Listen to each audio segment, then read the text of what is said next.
Mark, great to have you with us. How important would you say Indian country today is? Well, one of the amazing things is when it went out of business, for the next 6 months, people were checking it every day to find out what was new. So even when we were gone, it's important to people.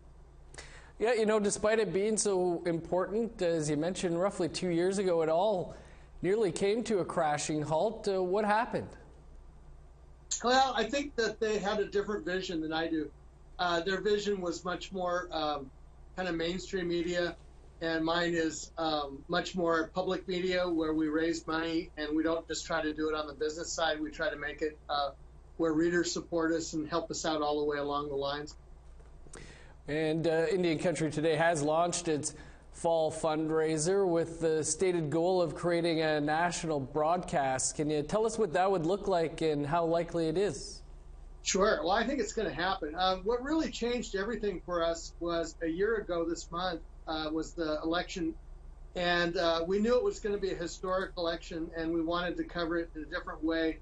And we partnered with FNX Network and Native Voice One and did basically a live program, much like what APTN does so well, and did a live broadcast election night with reporters covering it across the country. So we had 40 reporters and producers working on it.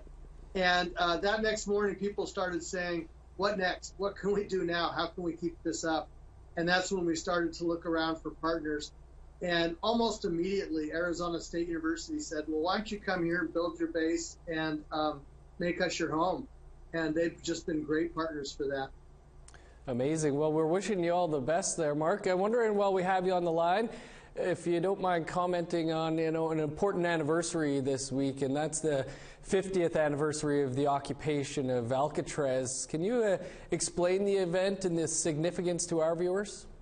Sure. Alcatraz was an event 50 years ago where a group of college students basically occupied the land and claimed it under the Fort Laramie Treaty with the United States and said unoccupied land should revert to tribes.